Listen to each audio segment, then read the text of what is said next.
लोकसभा चुनाव 2024 से पहले इंडिया गठबंधन के लिए खुशखबरी है। यूपी में अखिलेश से सुलह के बाद ममता बनर्जी ने भी अपने तेवर नरम कर दिए हैं। जहां पहले ममता बनर्जी ने पश्चिम बंगाल में अकेले ही लोकसभा लड़ने की बात कही थी, लेकिन अब सूत्रों का कहना है कि तृणमूल कांग्रेस बंगाल मेघालय में कांग्रेस के साथ सीट बंटवारे पर बातचीत के लिए तैयार है।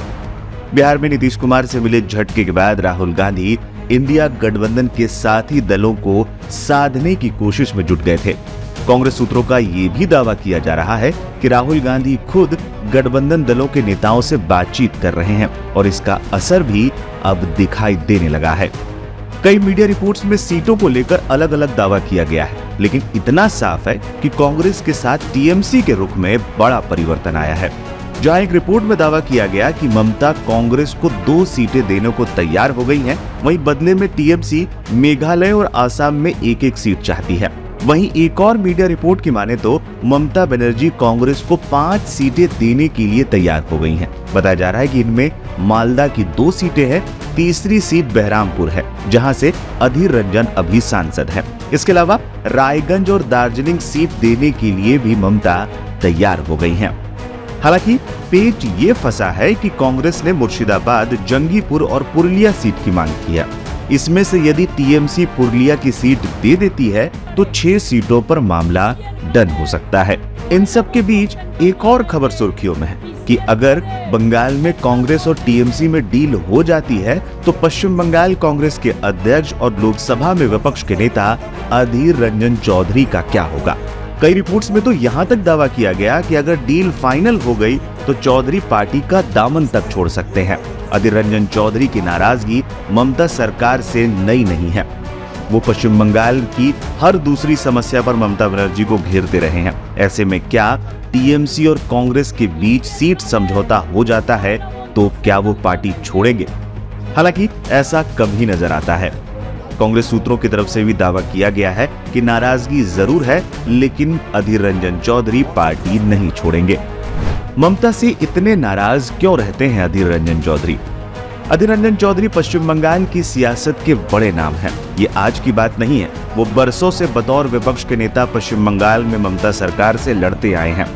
अधीर रंजन चौधरी ये बात जानते हैं कि टीएमसी और कांग्रेस के बीच समझौते की दिशा में उनको टीएमसी के नेताओं के साथ मंच साझा करना होगा और ममता सरकार की नीतियों पर नरम रुख भी अपनाना होगा।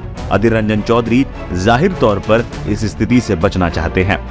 ममता बनर्जी की पार्टी ने गठबंधन होने पर उनकी नाराजगी की एक दूसरी वजह कांग्रेस का पश्चिम बंगाल की राजनीति में स्टेक भी है।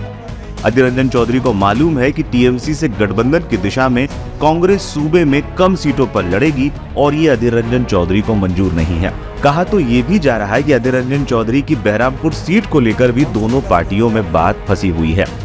ममता के खिलाफ अधीर के कुछ बयान।